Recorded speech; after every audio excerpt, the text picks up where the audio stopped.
Hi guys, Kaylee here, and we are back for some more foam roller strength and stability series. This is part 2, and if you haven't seen part 1, I definitely recommend checking it out because you do want to master the concepts and the skills that we went through in part 1 before venturing on to part 2. What you are going to need is a long foam roller, so one of the good 90 centimeter ones, as we will be lying down on it the whole time, length of our spine along it. And also today a set of dumbbells. I would definitely start with 1 kilo and work your way up, and even as you do get stronger, I wouldn't go heavier than maybe 4 kilos, even if you are quite strong. For the purpose of this workout, it's not about loading up super heavy, it's just to challenge stability. So setting up your roller, we're going to lie down. So sitting up one end and slowly rolling on. As you come down, we are going to take the hand weights up to the ceiling.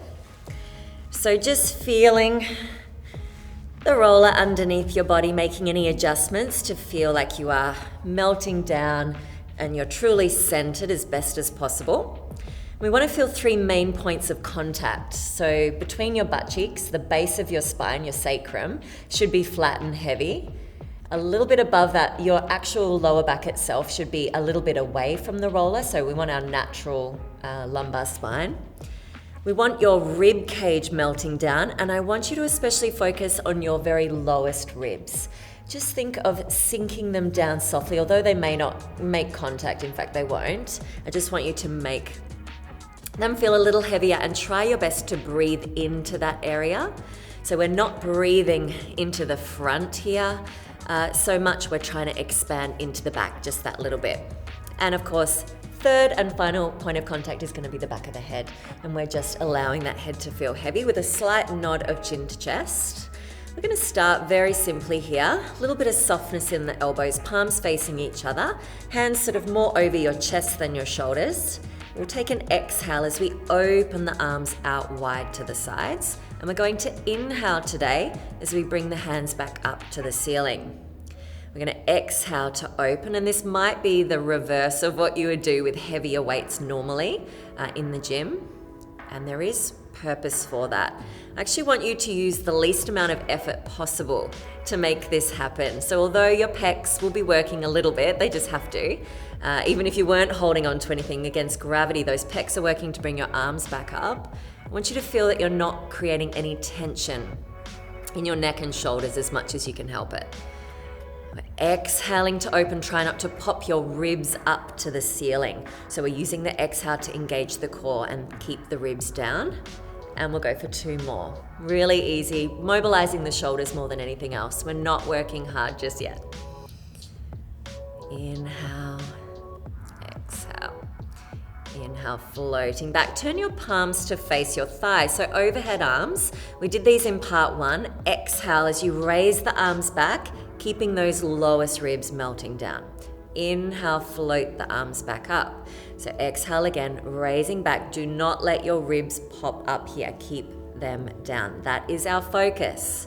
So where we've got this light tension here, this light weight, we're working through the midsection more than we are through the shoulders and pecs. And lats, 2 more. Try to feel like you're tightening those muscles that wrap around your waist. So it's like tightening a corset, you may have heard before, that transverse abdominis. So we'll challenge the stability a little bit more. Feet are at about hip distance apart. Turn those palms back in and use your exhale as you only open 1 arm out to the side for that fly. Inhale, bring the hand back up, and then the other side. Exhale as you open. Inhale to come back. Now you might feel a bit of a transfer of weight through your feet. That's normal, but I want you to limit any shifting side to side here through the hips and of the roller itself. Exhale, open. That's where we need the tightening of the waist so we don't fall off to that side. All right, inhale, floating back effortlessly.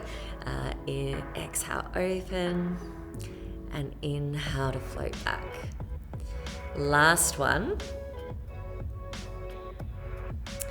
Beautiful. We're going to hold the arms still for a moment, just soften the arm bones again, losing any tension we've created, and maintain your neutral spine. So a bit different to part one, we want to keep the natural curve of the lower back. As you exhale, tighten the waist and lift one leg. A bit harder to lift a leg than move an arm. Inhale, place that foot back down.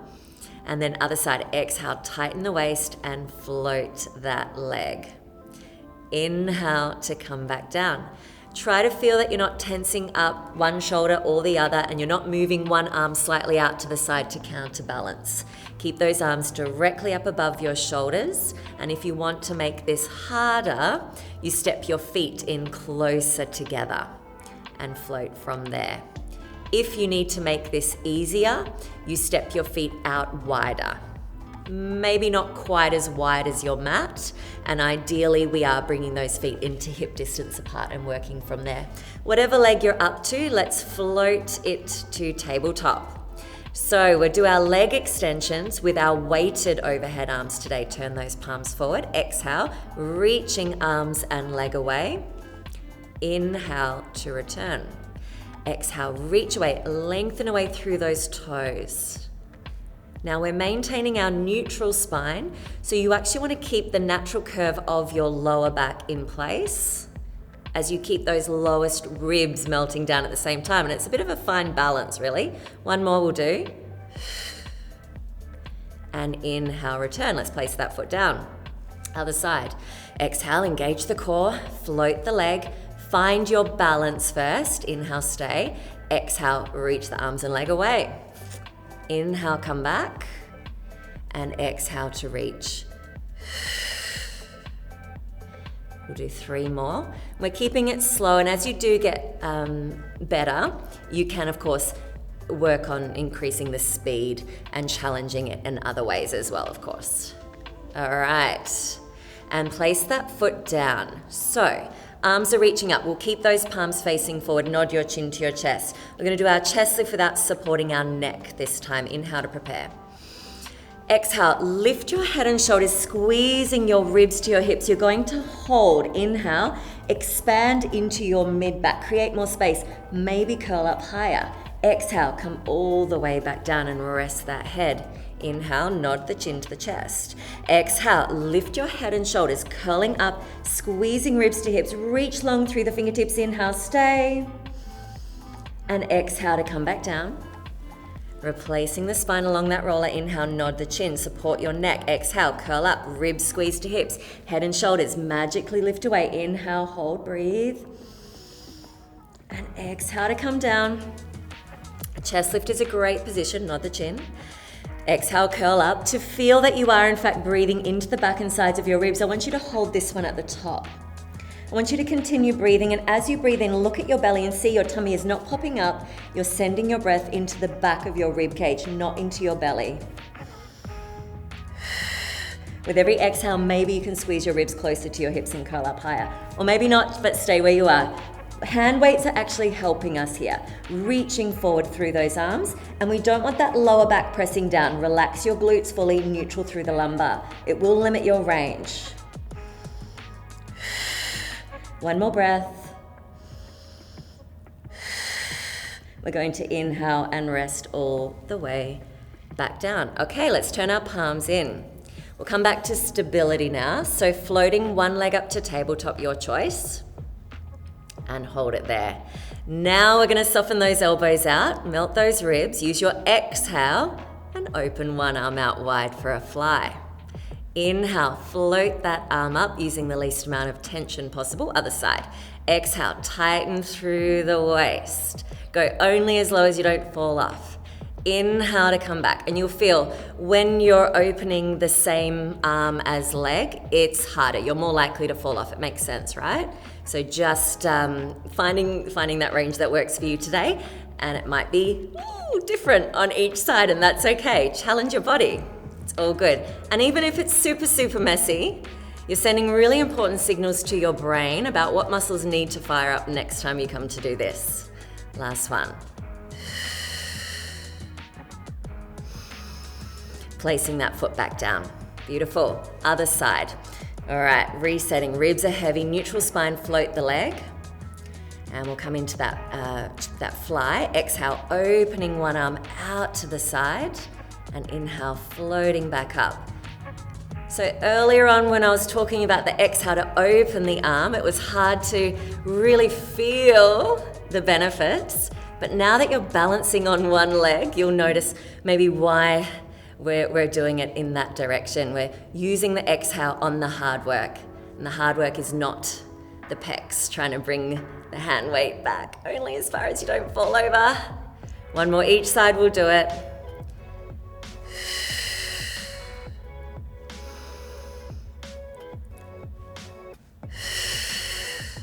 Shaking is normal, that's all your little stabilizing muscles doing their thing and figuring it out. Let's place that foot back down, well done. We're gonna put the hand weights down and actually rest your arms down by your sides here. As you will be pushing into your arms, try not to round your shoulders forward or tense into your neck too much. We're gonna keep the head down, tilt your pelvis into an imprint and float your legs up to tabletop. Boop, both legs. Keeping your lower back flat, we're gonna hinge at the hip. So keeping the 90-degree bend at the knees, we'll use an inhale today and float one foot down to the floor. And exhale, scoop from your lower abs and draw that knee back to tabletop. Other side, inhale, float down only as low as your lower back stays down. And exhale, scoop it back in. So you might feel you're wobbling around a little bit. It's harder to do this here on the foam roller than the floor for two reasons. Number one, it's wobbly and I know you're feeling that too. But number two, you're elevated. Your pelvis is elevated, so your foot can potentially go lower than it would if you were on the floor. So it's a greater range of motion. Let's add on. Inhale, float, hold. Upper thigh stays still. Exhale, extend from that knee. Inhale, bend, tap the toe down if you can. Exhale, scoop from your abs, draw that knee back in. Good, lower back stays flat. Other side, inhale, float down. Exhale, extend from the knee, hold that thigh still as you extend, squeeze into quads, inhale, bend, exhale from the abs, draw the knee in. Two more each side, inhale down, exhale, extend, soften and open through the front of the shoulders, inhale, bend, exhale, draw it in, and again.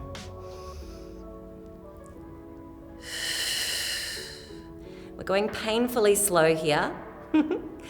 And I do encourage you to, when we're talking about deep core and stabilizing muscles, they're actually trained most effectively slowly. They like slow movements, and once you do master the stability work, adding on with your speed and your heavier weights. Last side. Painfully slow. Just bear with me. Shaking like a leaf at this point. Inhale, bend, and exhale, draw that knee in. Let's take our feet to the floor. We're going to attempt one last exercise now that all the muscles are really warm. We're going to do an exercise called marching, and it might be super messy today, and that's okay. We'll work on smoothing it out over time. Take your hands behind your head, nod your chin, support your head in your hands, elbows slightly forward. Lift your head and shoulders. You can push your lower back down flat or maintain neutral, or we'll see whatever happens. Just try not to fall off the roller. That's your one objective here. Bring one leg up to tabletop, and as it's on its way down, the other leg comes up. Switch, switch, switch, switch. And again, it might be really messy. You might be falling over to one side, and that's okay. Pick yourself up and go again. Switch. Keep the height of the crunch. Woo! Having your abdominals in a shortened position will actually help you. This is harder to do with the head down, but if you do need support for your neck, you can rest that head. Give it a go. Any breathing is good breathing, just not falling off. Keep your body oxygenated as you work. Let it be messy. In fact, make it messier. Challenge your body. Curl up higher, 10 seconds. Squeezing ribs to hips. Woo. 3, 2, and 1. Resting your head. We're going to come off that roller and come on up. Well done. That was part 2. Feel free to stick with part 2 for as long as you need to before progressing on from there. And I'll see you on the next one. Bye, guys.